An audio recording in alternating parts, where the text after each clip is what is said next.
Pretend it's not there. Fred, I hope you can all hear my voice down at the end. I had a growth removed a few years ago from my vocal cords, and it left me kind of hoarse. So I hope, can you hear me down there? Absolutely. Okay. Crystal. Yeah, we'll raise our hands if we can. All right. Can't hear you. I don't know where this discussion is going to go or end, but I'm just going to ramble on a bit and tell you about my early beginnings, my early life, a bit of my memories of the late 20s and the 1930s leading up to the Second World War, and then go a little bit into my participation in that. Great. I was born in Milton, Massachusetts in 1923. I was the third child of eventually four. My father was a stockbroker in a firm called Hornblower and Weeks in Boston. He was from Worcester, Massachusetts, and my mother came from New York, which made a good combination. In 1928, my father was asked to come to New York and set up a New York office for Hornblower and Weeks. So we moved to Rye, New York, a suburb of the city. And the reason we did that was my mother wanted to be close to her own family. In the 1890s, my grandfather Lesher had purchased quite a large tract of land, not on the Sound, but just back from the Long Island Sound. And he'd built a big house to have as a summer house for his growing family. He had 9 children, and my mother was the oldest. Shortly after building that house, he went to Nantucket and bought 3 houses up there, had them put on barges, and floated down the Sound, and then winched up onto his property. And by the time we moved to Rye in 1928, 2 of my mother's married sisters were occupying 2 of those houses, and the third one had burned down. So, wanting to be near her parents, my grandpa gave my father 6 acres of land on which he built himself a house. He built a great big 3-story Southern colonial style house, 2 brick chimneys at each end, and a large veranda with white columns stretched all along it, and a 3-car garage. I remember the garage well because I was a boy always interested in autos. We had 3 cars. One was a Model A Ford station wagon. One was a Lincoln touring car, and one was a Franklin town car. The Franklin was an air-conditioned auto that went out of business in 1934, but up until that time it was one of the great luxury autos of its day. I remember that vividly. It had a red plush velvet lining, and there were crystal vases on each side of the window for flowers. The station wagon took us kids around to school and to dancing school and to the clubs, etc.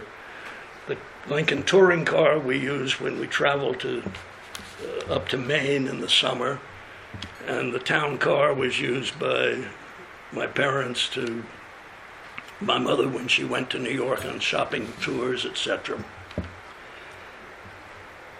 Along with the house, we had 3 live-in servants, and for a few years a nanny who took care of me and my brother, as we were known as the little boys, and we had a chauffeur and a gardener. So you can see we lived a pretty easy life. While I don't remember obviously much about the 20s, in 1920 itself there were 2 important events which had a definite effect upon American culture and American lifestyle. One was Prohibition, and the second was Congress's refusal to ratify the Treaty of Versailles. And the Treaty of Versailles included the League of Nations,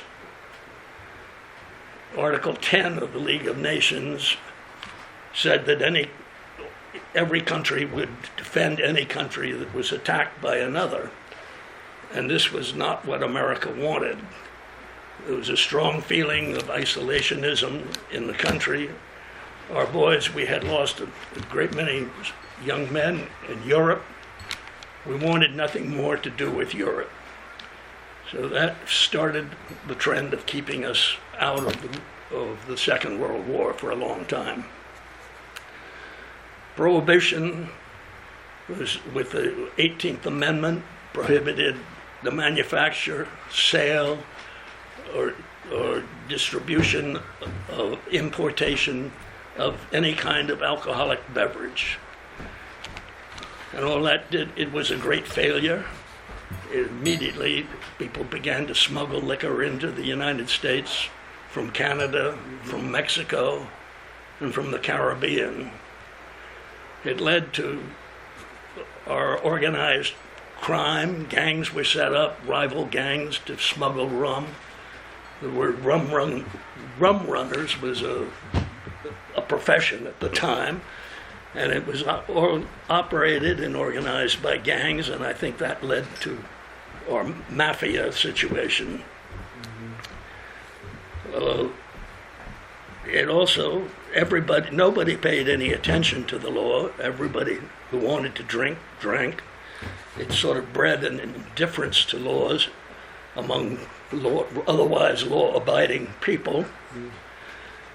I actually can remember my uncle, who lived nearby, making what they referred to as bathtub gin. He didn't actually make it in the bathtub, but he had a great big pail, and he'd pour in a couple of gallons of distilled water, which was sold for batteries, and then pure alcohol. I don't know where he got that, probably from some bootlegger. And then he would add juniper berry extract, which you could buy at a local grocery store. Stir it up a little bit and put in a rubber tube and suck it out and siphon it into bottles. And then my cousin and I would sit in the living room at opposite sides, and we would roll these bottles back and forth across the living room rug. That was to blend them. And after a few hours of that, the bottles were stored in a dark closet where they aged for a week. You can imagine what kind of liquor came out of that. Already at the age of 7 or 8, I was now an accomplice to a felony. So, anyhow, I've got myself to Rye, and another little item I'll tell you about Prohibition. I forgot this story. This is a true story. One morning, I woke up, I guess I was about 8 years old. I woke up around 4 o'clock in the morning, and I heard the sound of a Tommy gun going da-da-da-da-da-da. And I knew right away what it was because I've been listening to the radio broadcasts of Dick Tracy for a couple of years. And it was coming from the beach down across from the road from our house. So as soon as it was really light, I jumped out of bed, I got on my bicycle, and I ran down, pedaled down the drive and across Grace Church Street. And then there was a sandy road, maybe 100 yards long, that ran down to a little cove with a rock stony beach. And there I saw cartons of cases of Canadian whiskey lying there. And then I saw a man sprawled lying face down on the sand. And when I saw him, I got scared and I turned around and I pedaled as fast as I could back to the house. My father was just coming down to breakfast, and I told him what I had seen. My father dashed into the kitchen and said, "Millio, get the station wagon out." So they roared down to the beach, and they picked up 4 or 5 cases, and brought them home, and I heard him tell the chauffeur, "Bury it in the coal bins." Then I asked him, "What did you do about the man?" He said, "We left him.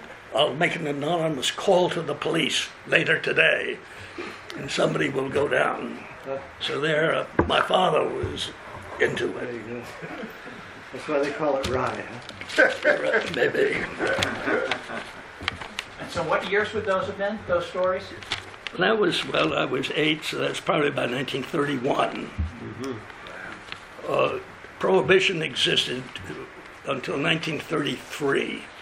It was repealed in 1933. It was one of the, I remember for several years before the repeal of the 18th Amendment, there were signs everywhere you went, repeal the 18th, repeal the 18th. It was just like those signs you see up at the time of election, elect so-and-so.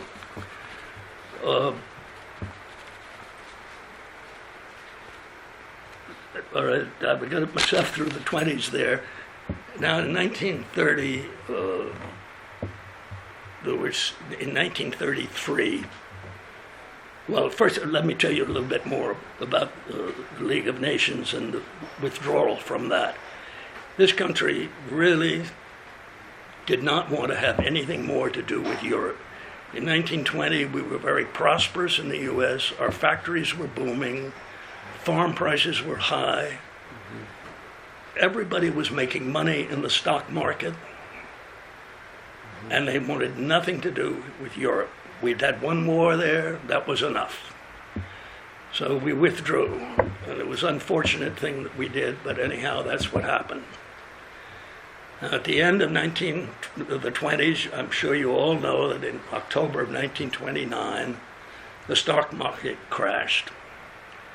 And that had a tremendous effect. People were jumping out, men were jumping out of office buildings, and houses were being sold foreclosed. My godmother was a typical example of that. She and her husband lived in a big house on Long Island with a racing stable and all the accoutrements of that kind of life. And overnight, bingo, they lost the racing stable, the house, everything. They had almost no money. And through connections, my mother managed to get my godmother a job as a saleswoman in a store called Bonwit Teller. And unlike Mame, she made a success of it. And a few years later, she actually became vice president of Bonwit. So that was a success story on her end, but her husband unfortunately never recovered and became an alcoholic, and just was the end of him. As I say, the crash in 1929 started the Depression, the greatest depression we ever had in the United States. There was no work, everybody was down. Now, I don't know, but I didn't know anything about money or how my father made it or what it was. In fact, I was so ignorant as to what my father did that at one point I thought he was one of the largest furniture manufacturers in the world. And that came about because one day, when he came home from work, my mother asked him what kind of a day it had been. And he said, "Oh, terrible. Only 40,000 shares sold." And I thought he said chairs. So I figured if 40,000 shares was a bad day, he must be pretty big in the furniture business. But somehow or other, the Depression did not affect my family at all. We continued to live just as we had lived. We had beach club, yacht club, country club, private school for all of us.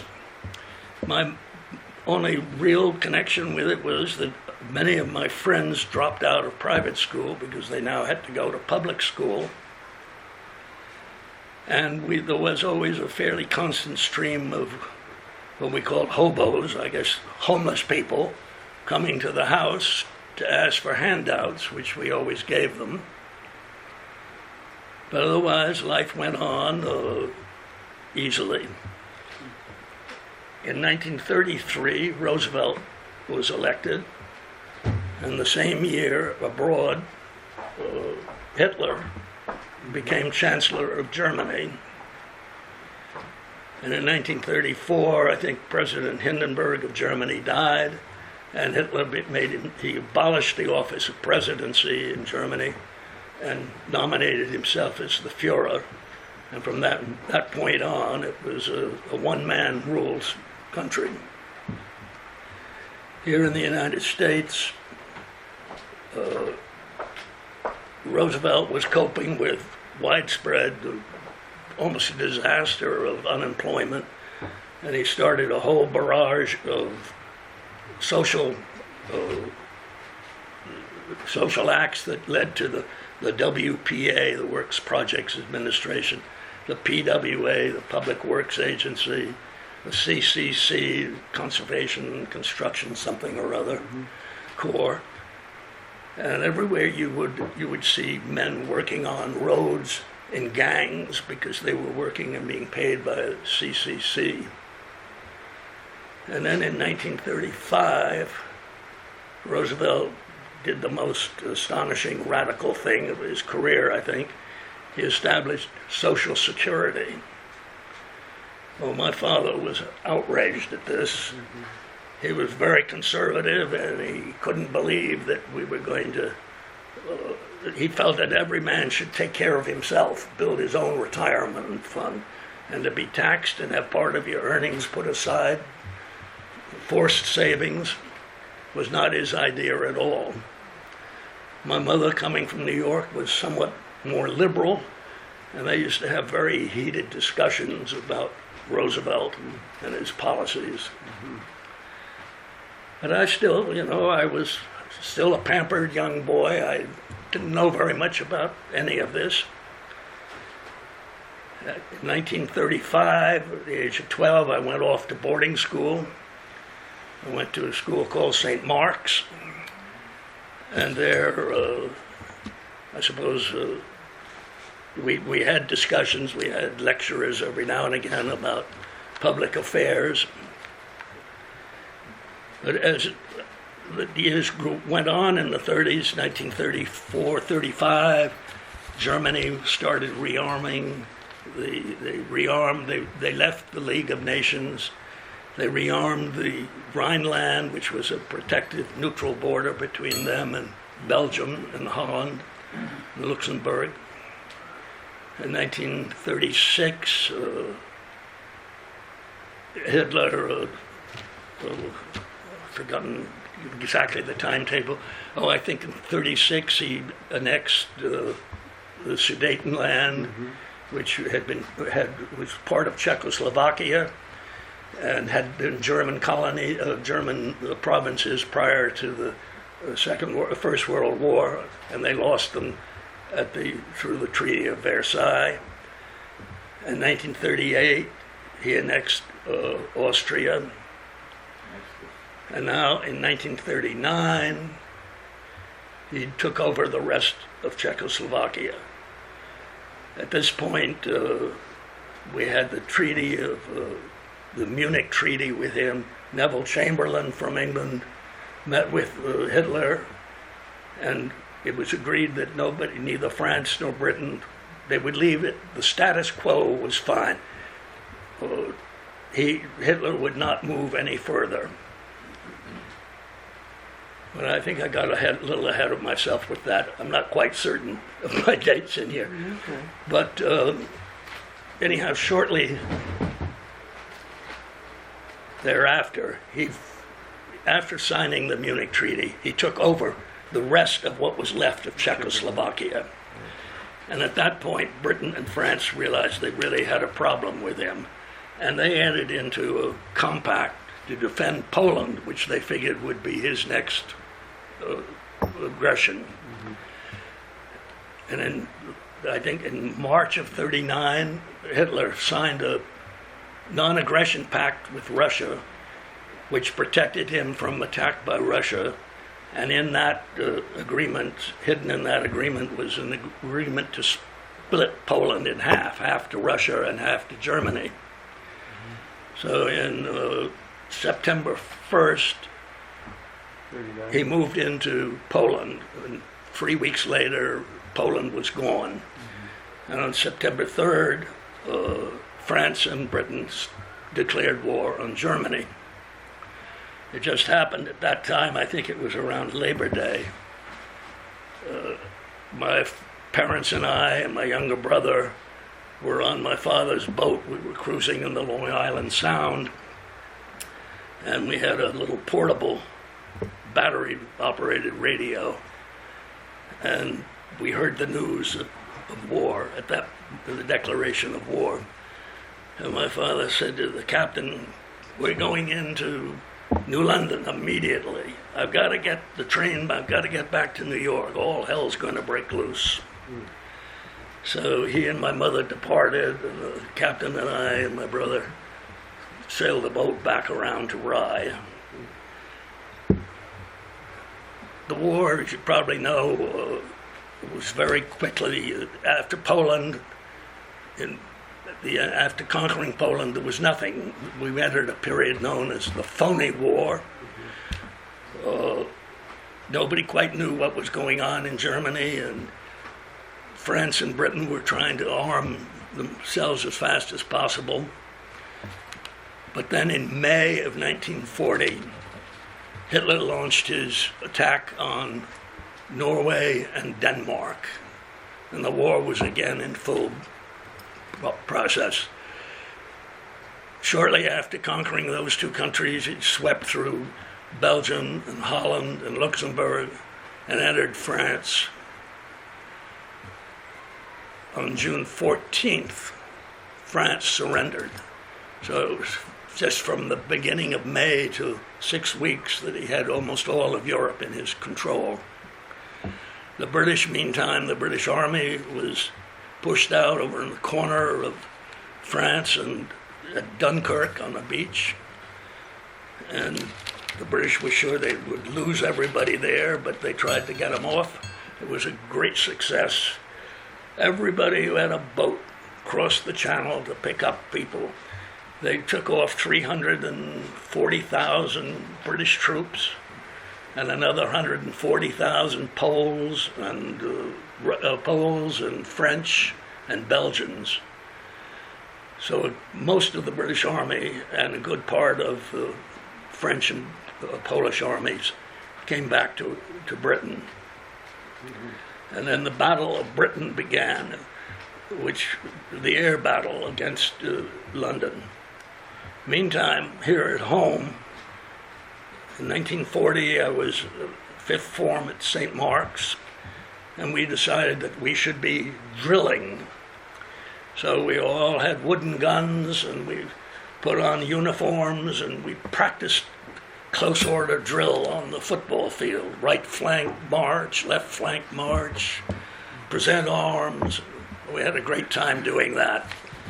And at Groton, our arch rival school, the boys were learning to knit socks for the soldiers and woolen caps for men overseas, sailors. Was that all organized by the kids? Was there any Yeah. faculty involved?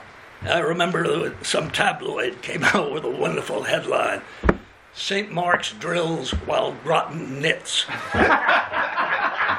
You can imagine that did not go over well with the Grotties.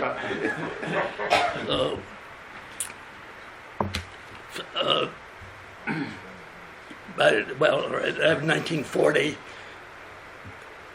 this country was still opposed to any interference abroad. Pacifism and isolationism were still the reigning thoughts. Except along the East Coast, we were gradually becoming more involved, wanting to be involved.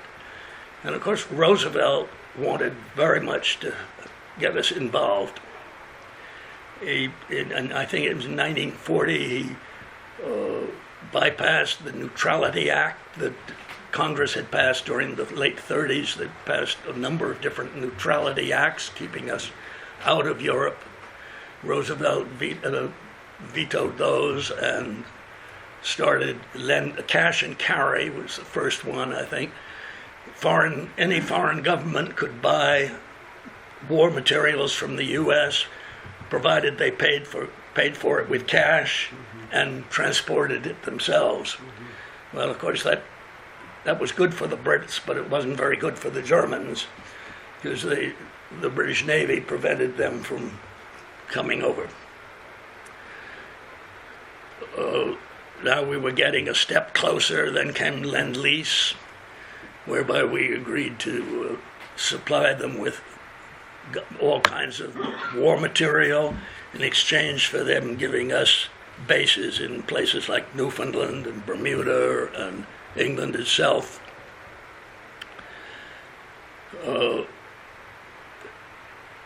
On the Pacific side, the Japanese had been at war, going to war, and taking over a good part of the Far East.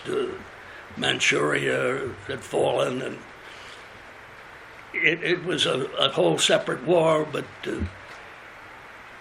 we weren't involved with it at the time, except that we were applying sanctions to Japan to try to keep them from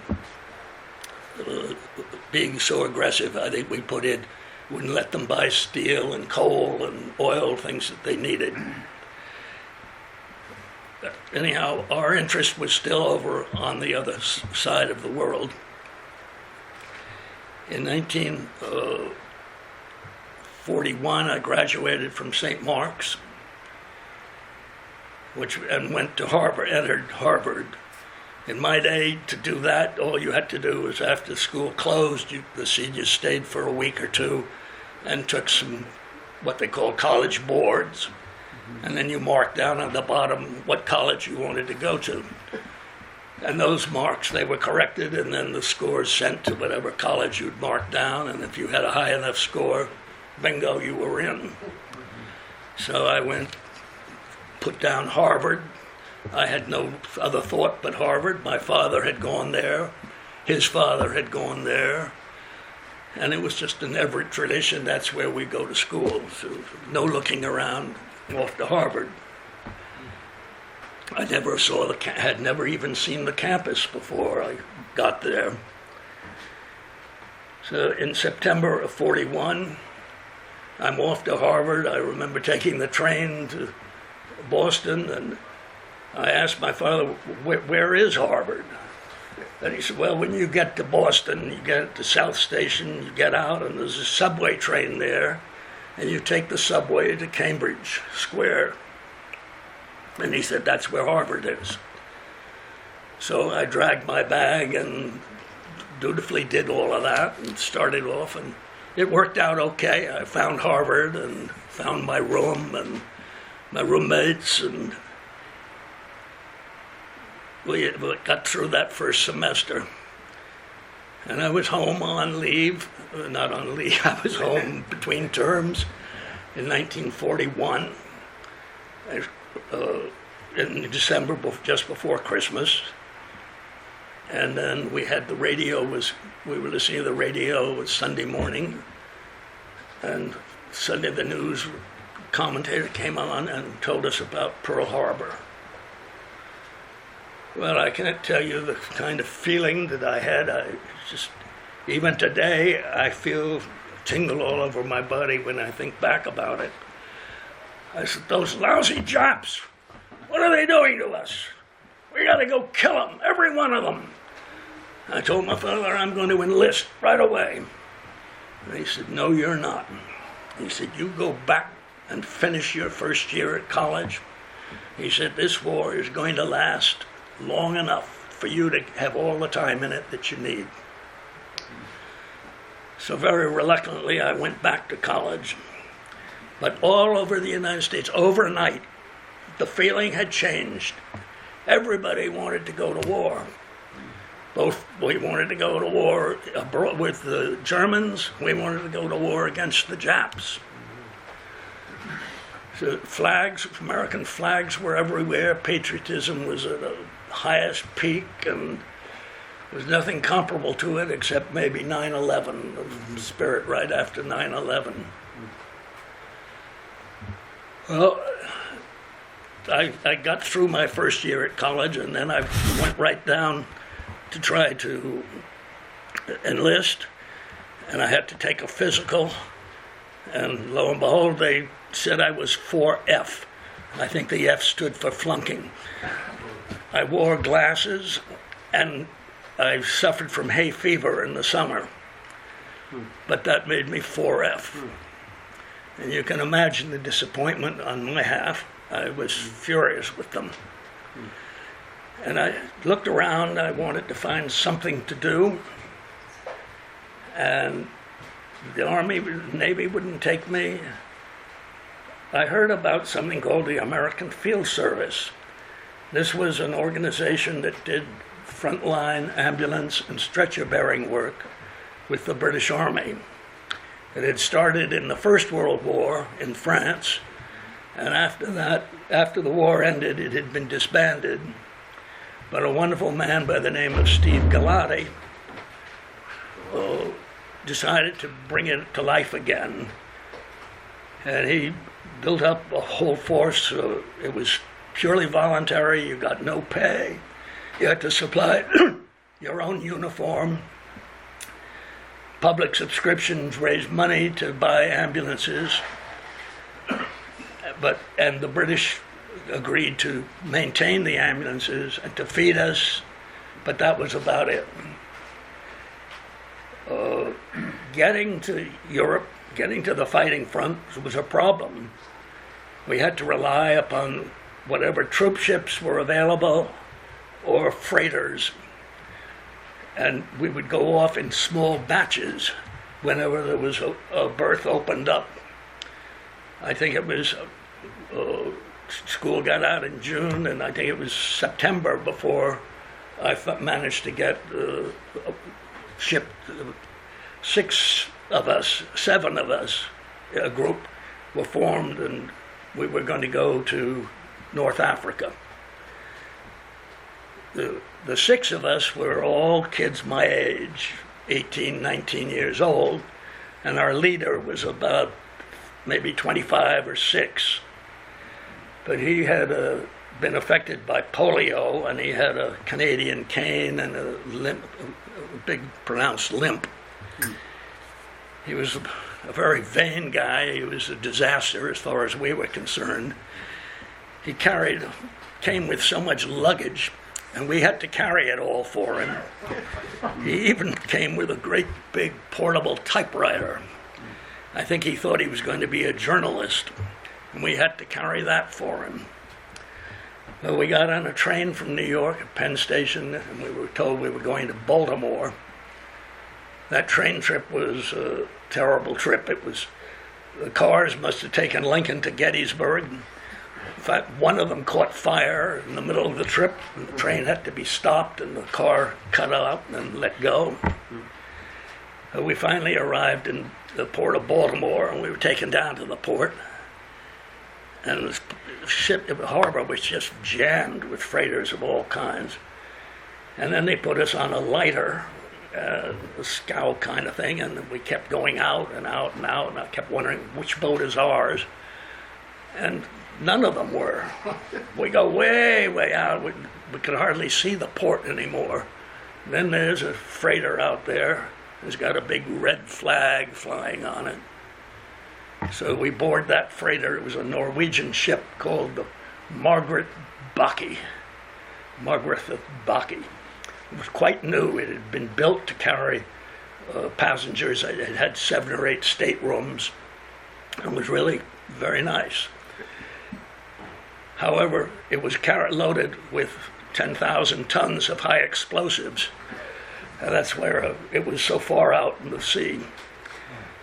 I remember asking the captain at dinner that night, "Are we going to have any boat drill?"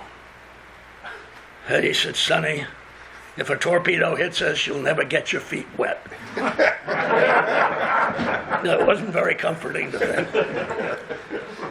But that boat trip, because we were fast enough, I think we could do, 18 knots, something like that. We were faster than the German submarines. So they sent us out alone. We had no protection, no convoy. In fact, no convoy would have cared to have had us in their midst. And we started off, the trip was going to go to South Africa. The Mediterranean was closed with the fall of France, and Italy now was patrolling the Mediterranean. So we had to go around Africa and then up the Red Sea to Suez to get up to where we were going, to Cairo. We head off down the Atlantic to Durban, the ship zigzagging all the time, so many miles this way, so many miles that way.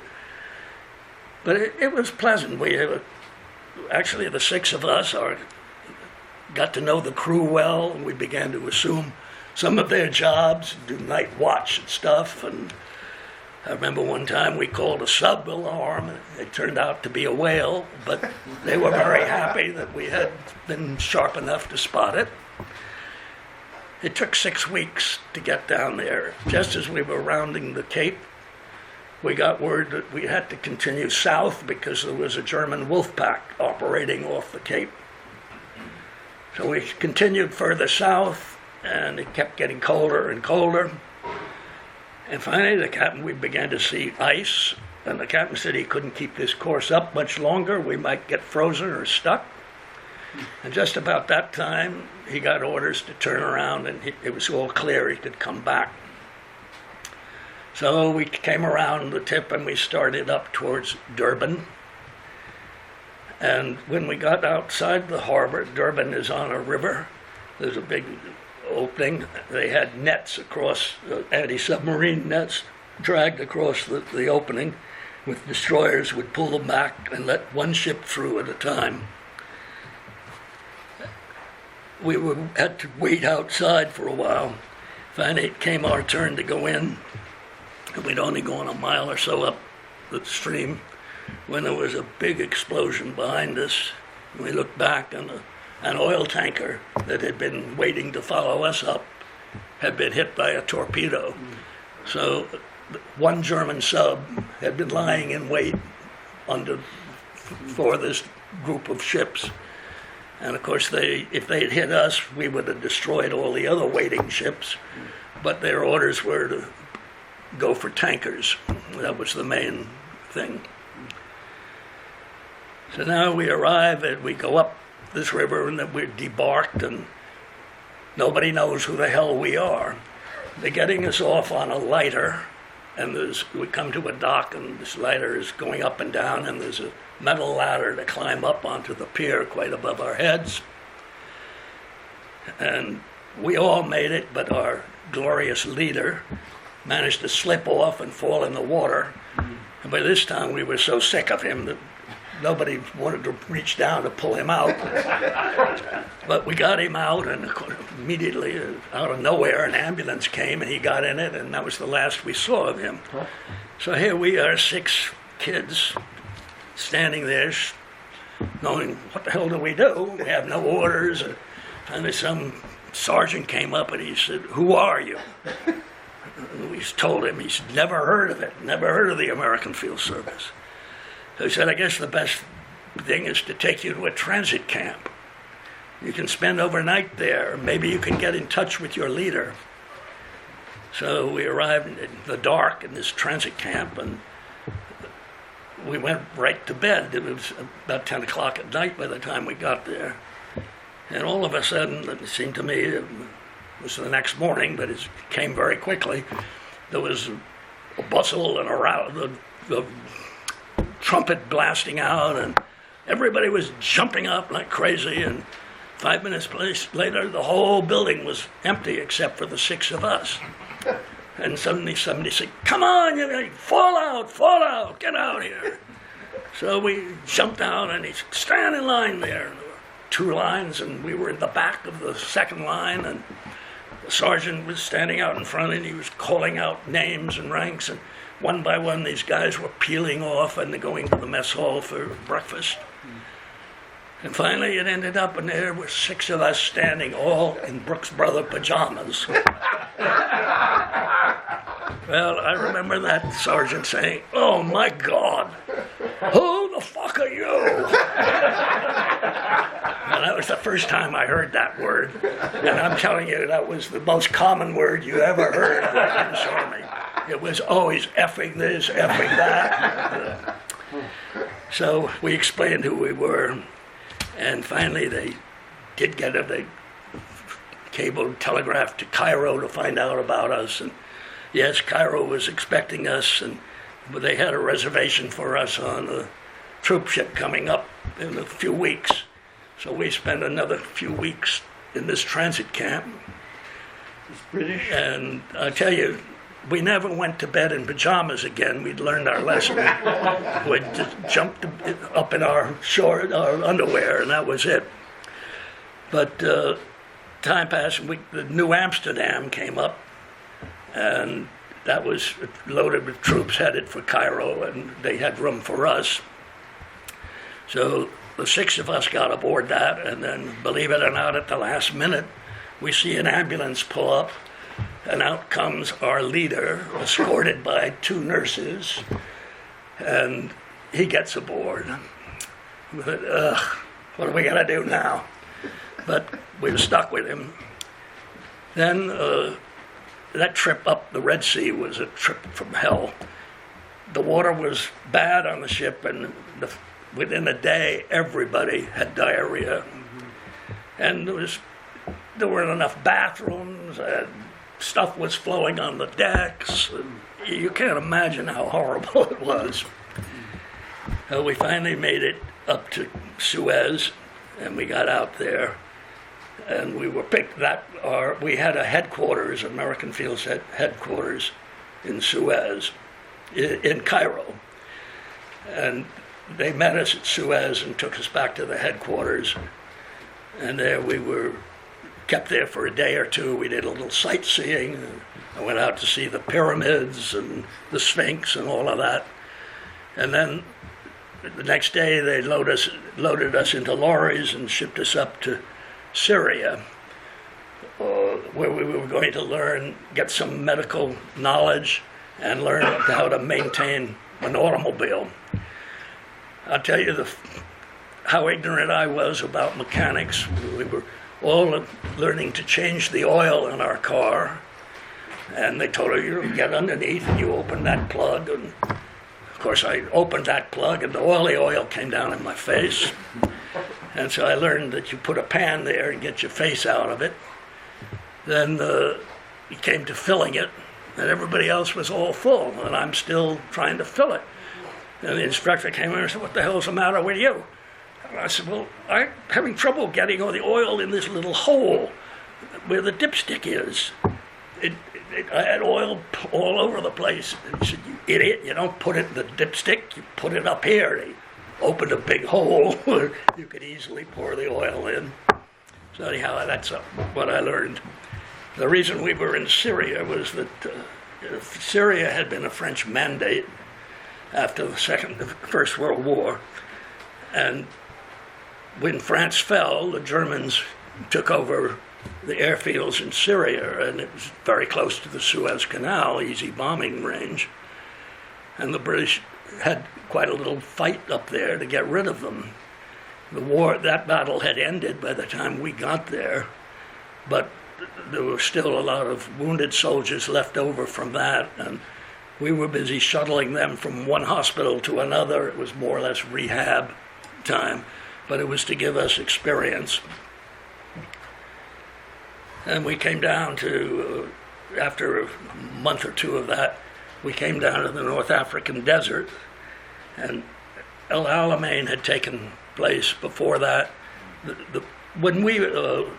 Before we arrived, the British had been very much pushed back, and they were just 20 miles outside of Cairo. And then the Germans, fortunately, had run out of ammunition and supplies, so there was kind of a stalemate there. And there was a battle line, they called it the Alamein Line. And during that period, a number of months, America was shipping Sherman tanks and artillery, everything we possibly could to the British. And that battle opened before we got there. I think it opened in October or September maybe of that year. So by the time we came down in late December or early January, the British forces were already moving west across North Africa and pushing the Germans ahead of them. By I think my first experiences there, we were with a tank unit. I and another ambulance were assigned to a group of tanks, and we lived separately with them. And when they would move, we would move along. We had to cook all our own food ourselves. We were supplied. We were kind of independent of anybody. And we roamed all over parts of North Africa, searching out other tanks to fight with. Africa was the most wonderful place to have a war. It's flat and hard packed. You could drive anywhere you wanted. There were very few towns. There were almost no people around. Civilians weren't a problem. They weren't getting shot up or anything. And it was almost, the Germans were being pushed back easily, readily. We didn't have too much of a fight as far as I could see. It was almost pretty easy. Our major fear was occasionally at night the Germans would fly over and drop anti-personnel bombs all over us. This would be one big bomb that would open up, and 40 or 50 smaller than a tennis can, half the size of a tennis can, bombs would drop out, and they would have wings on them that made them flutter and make a terrible noise in the air. And they would land all over the ground. Some would go off on contact, others had timed fuses, so you never knew when they would go off. And every night we slept in a slit trench just to avoid that. And your main hope was that one wouldn't land in the trench with you. We moved all the way across North Africa, and in 1943, by the beginning of 43, we were in Tripoli. I think the Germans were out.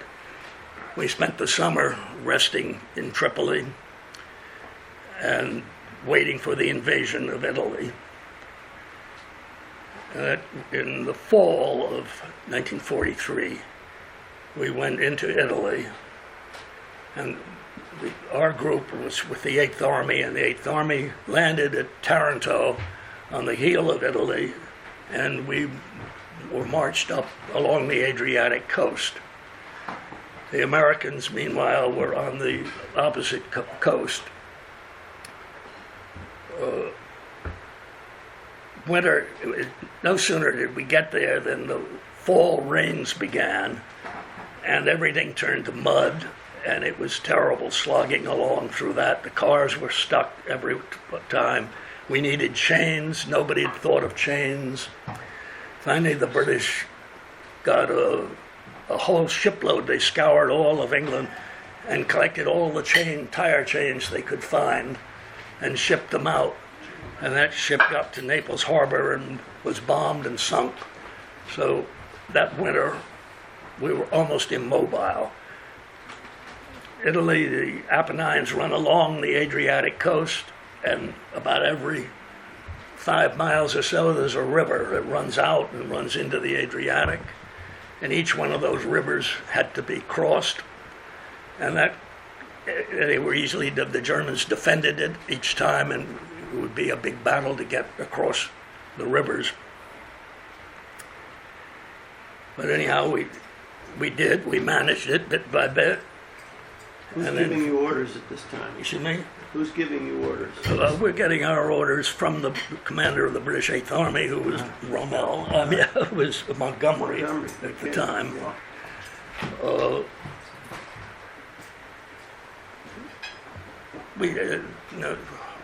Finally, I guess I've forgotten just exactly when. I know that eventually we spent a year or so in Italy. We crossed over to the opposite side at Pisa, and we were told we were going to go to the south of France. We were all loaded aboard LSTs, and we left Leghorn, I believe, and we came into Marseille harbor.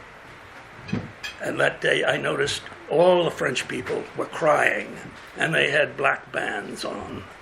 And we asked what's going on. And he said, "Votre président est mort." And that was the day Roosevelt had died. So we swept up, right up to the north of France and went into Holland.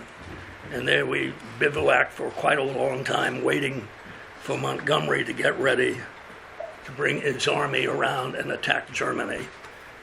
The Americans were already pushing into Germany from the south, but Montgomery was very, very tardy. He didn't want to risk anything, and he wanted to wait and wait and wait before moving.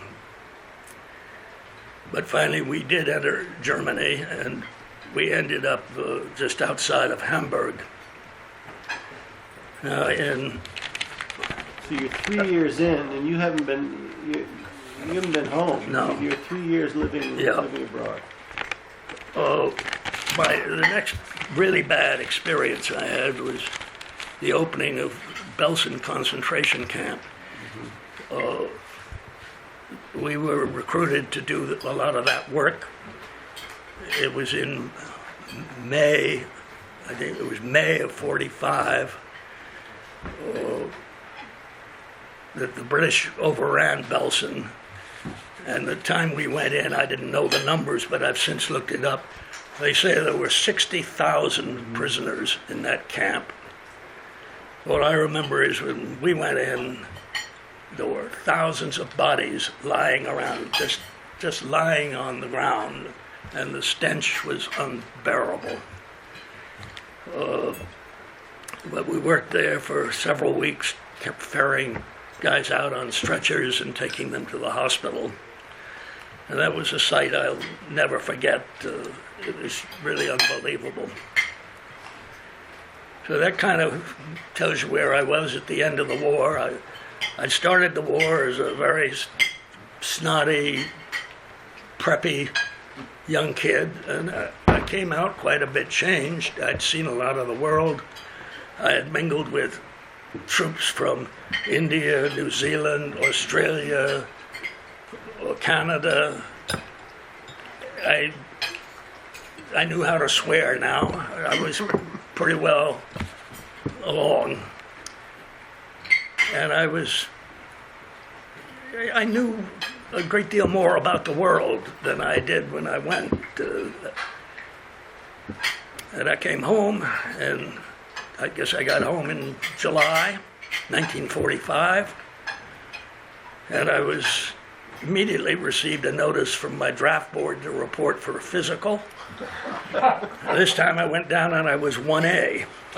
The standards had changed. But I wanted to go back to college in September.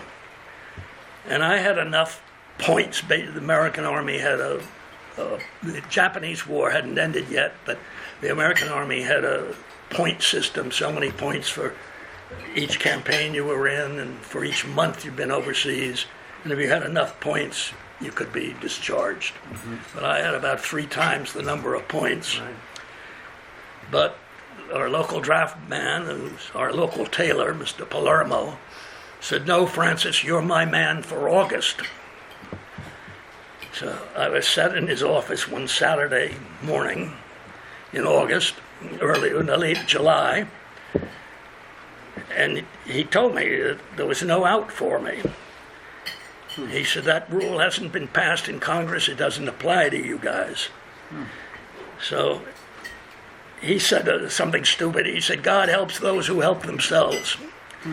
And I don't know, that spurred me into action, and I picked up the phone and I asked him, could I make a long distance call? And he said, "Yes, if you can pay for it."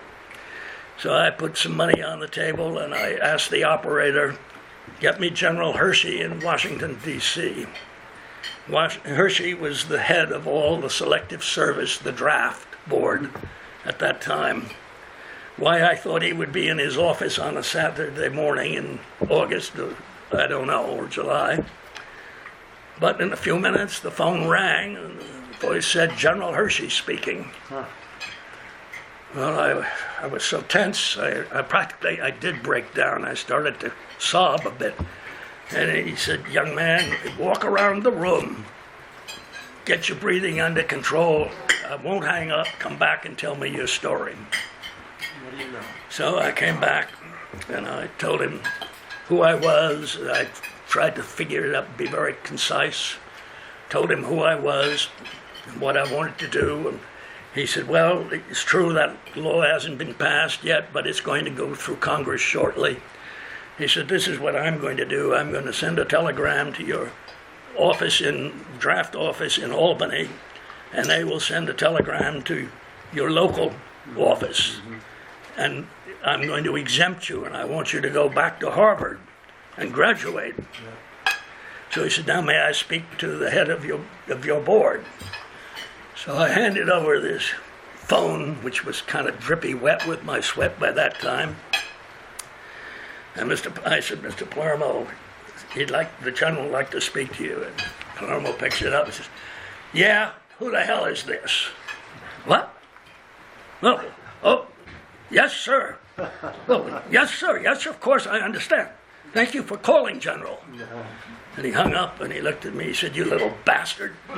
You know who that was? That was General Hershey. And I said, yes, that's who I called.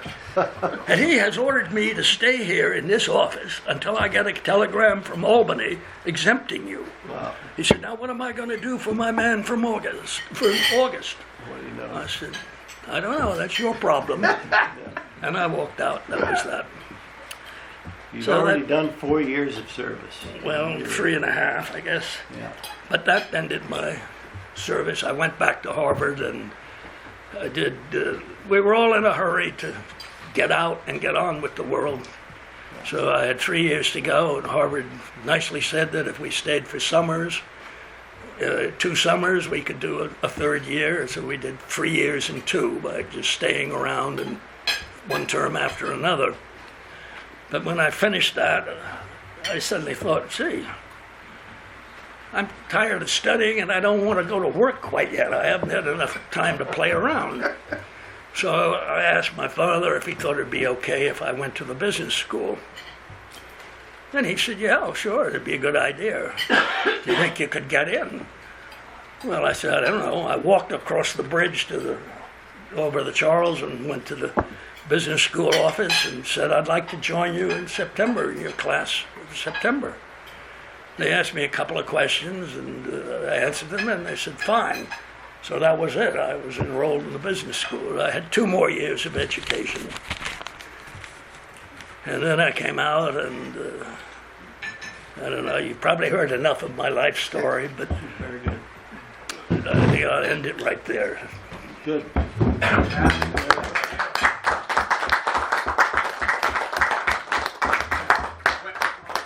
When did you come to Onteora? Or Well, your family? We came in 1965.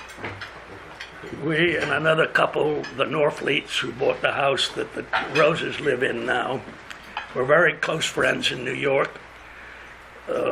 We had a 2-year-old baby. They had 2 children already, young children, and we'd both been looking for summer places. Norwood actually was a friend of Barbara Clare, Holmes Clare's house, Christina Clare's parents. And he said he'd been here once and this was a great place. So he called up. It was our first visit here was October Columbus Day weekend.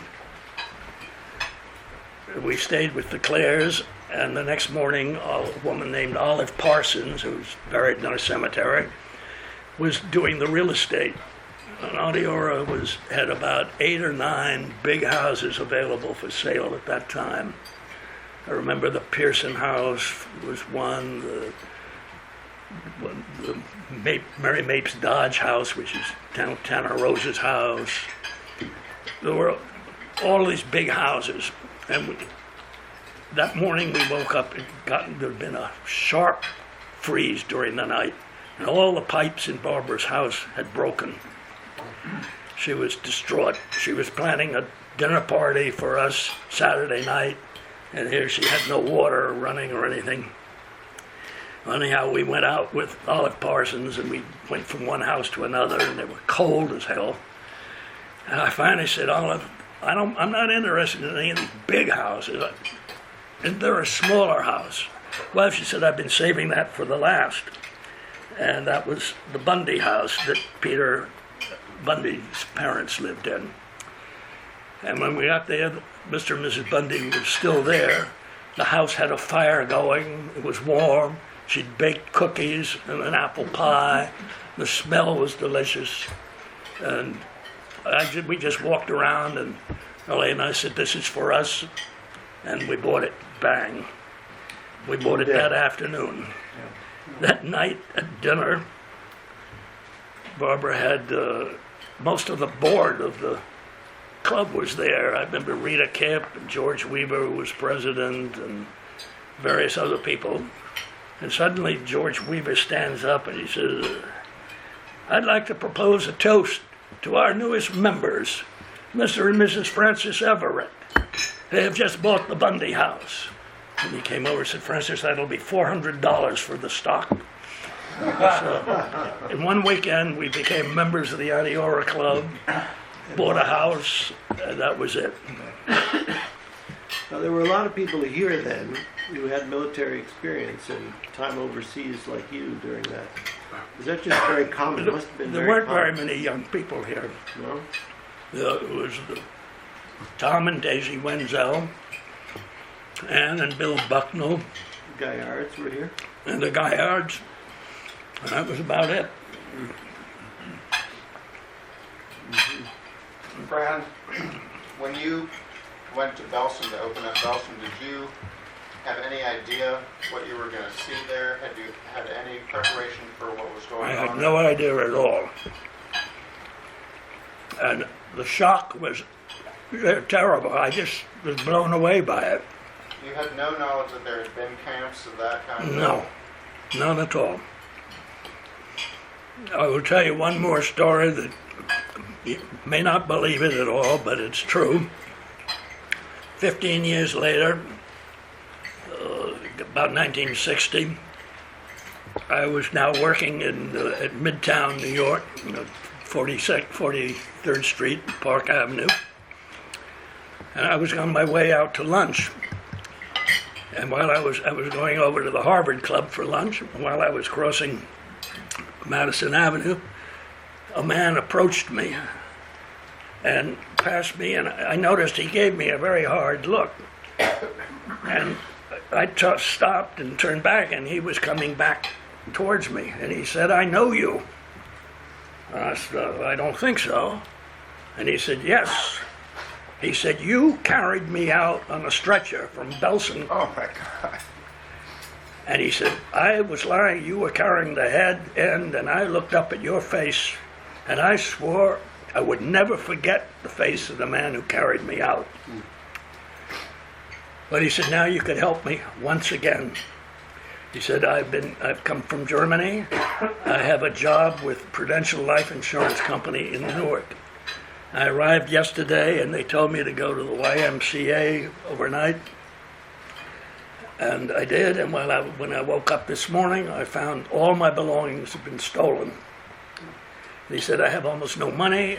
I have just the clothes I'm in. And he said, I don't know how I'm going to get to Newark. So I took him into Brooks Brothers, which was right on the corner on my way, and I bought him some underwear and some socks and a couple of shirts. And I gave him a little money, and I told him how to get down to the bus station to get a bus to Newark. And he insisted that I give him my name and address and phone number, all of which I wrote down. And I never heard another word from that man. I just have to assume that he lost the information I gave him, because I'm quite sure he didn't try to stiff me or anything. He found you once. Any other comments, questions, observations? Question, Fran. Here. Your depiction of the 30s was also fabulous in the political progression.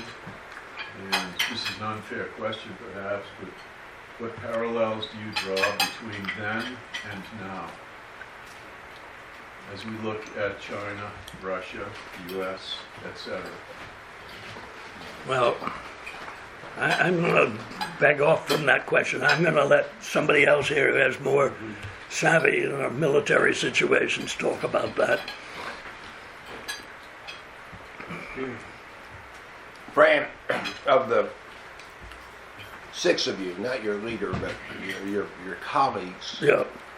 that went through this remarkable journey with you, and presumably other people you met, during your years over there. Did you keep in touch? I mean, was there any kind of informal reunion? Oh, yeah. What Yes, we happened? did. Our little unit, well, our whole platoon kept in touch after the war. We had several reunions of it, and some of the guys that I went over with, my small little detachment, three of them I stayed in touch with for many years. I don't know about the others. What kind of communication did you have home during that 3.5 years? Did you get letters from your family? Did you send Yeah. letters home? Yes. My sister typed them all up and put them in a nice book. Uh-huh. But when you read them, everything of interest is cut out. The censors. No kidding. Censors it, yeah. Uh-huh. One other little facet I can tell you that we were considered, we weren't British officers, but they had a special category called Warrant Officers First Class. It was somewhere between a first lieutenant, a second lieutenant, I guess, and a sergeant major. But it entitled us to liquor rations. And believe it or not, the British, every officer drew a bottle of gin or a bottle of scotch once a week, all during the war. And if you worked with an Indian regiment, which we often did, since many of them were Muslims or they couldn't drink, You got theirs. we got all their liquor too. So there was never any lack of liquor in the group. Fran, another question that I'd like to get on tape because you had a most fascinating experience in a small Italian town, as I recall. And then you went back there later, years later. I'm sorry, I When you couldn't hear first what... got to Italy, you had an experience in an Italian town that you've told some of us about? And you went back there years later? We did. One winter we were What town was billeted it? in a small town called Palutri. It was up in the mountains in the Apennines. And we decided we wanted to be busy and do something nice for the town. They had no running water in the town. There was a pump in the square, and women had to go there and pump up water. There was no sewage or anything. So I guess one guy in our group had some engineering experience, and he laid out lines for pipes, and we got all the men in the village together and got them digging trenches, and we laid pipe, which we scrounged from various departments of the army, and we got running water into every house in that village before we left. And I don't know, after I was married sometime later, I was married in 53, and I guess it was in 1960 or something. My wife and I were taking a vacation in Italy, and we drove. We rented a car and we drove up along the Adriatic coast. And I told my wife, let's go up into this town. I'd like to show you where I stayed during the winter, one of the winters. So we started up the road. It's a windy road. And I had told her that the little town boys always stood on the hillside where they could spot cars coming off the main highway. And if they saw a car turning off, they would run back and signal to a boy higher up, and he would signal somebody, and the whole town would begin to assemble in the square because the arrival of a car was a novelty, was of interest. So I said, I wonder if that is in effect today. And we turned off the road, and sure enough, I looked up, there was a little kid standing up on a hill So I told Ellie, be prepared. When we arrive in the square there's going to be a mob. So we did, and we came up, and sure enough, the square was full of people. I got out of the car and standing looking around, and suddenly somebody said, "Oh, Francesco, Francesco!" running over and embracing me. And then the town, they decided they had to give us a feast that night. So we spent the night there and had a great time. Yeah.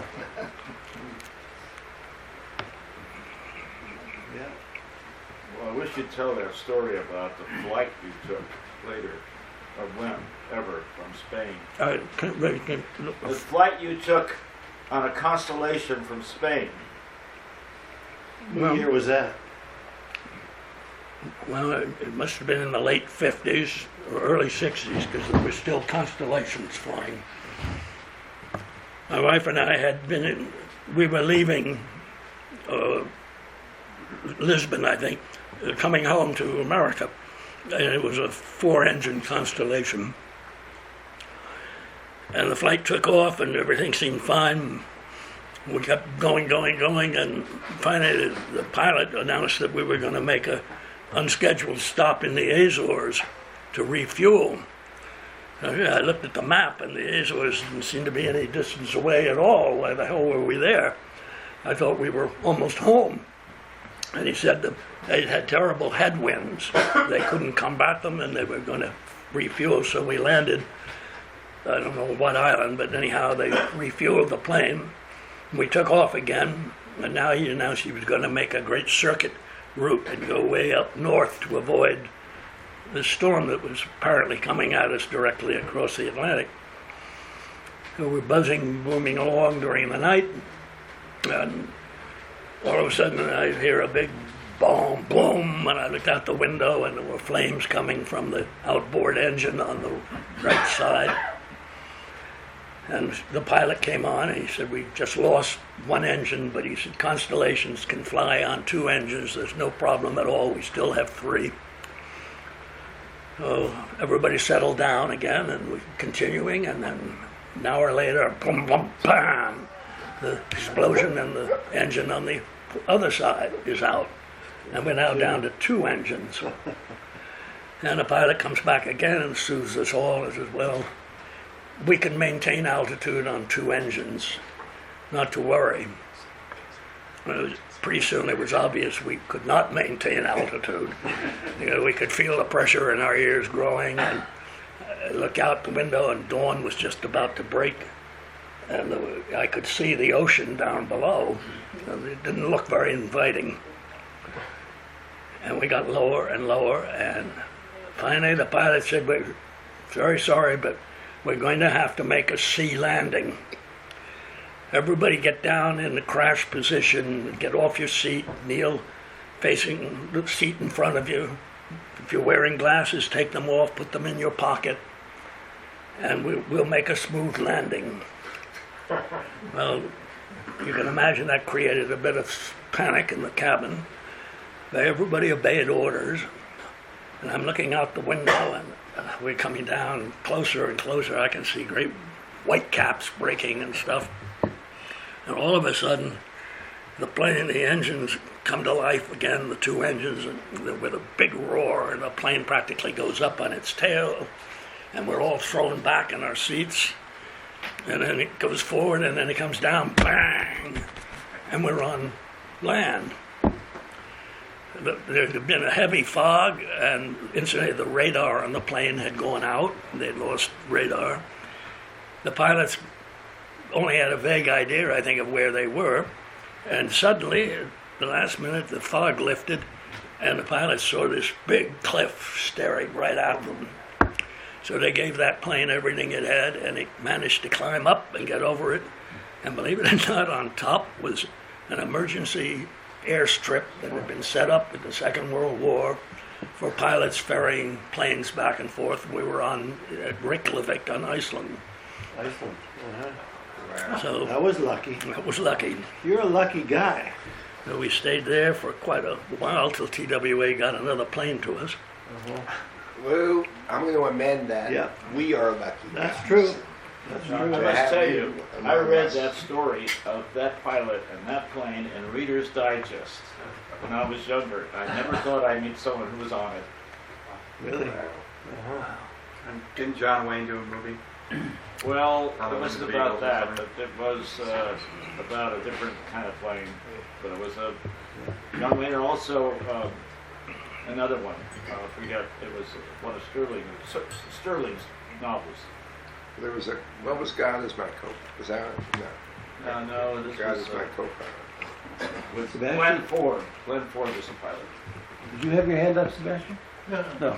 I have a question, Fran. John, Fran, you have You've a got great couple more minutes. memory and understanding of what was going on in the 20s and 30s, and I'm curious if your knowledge of that period dates back to the way you followed the news, and if it was, how you followed the news, what were your sources of news, what was the volume of information you got through family or news or school? How did you follow it?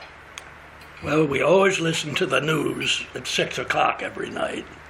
That was a family tradition. So, and then my parents would discuss whatever they heard about. I think we absorbed a lot of it. That was my main source of information.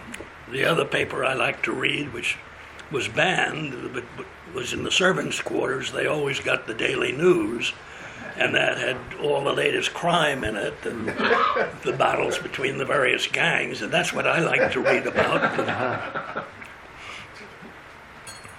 Walter Winchell, was he the on the radio? Lowell Thomas, I think, Lowell was the Thomas, man we right, listened to. right. And then from London. I think we can turn this off now. I've heard enough for me. Long before Fox News. Radio was the way everybody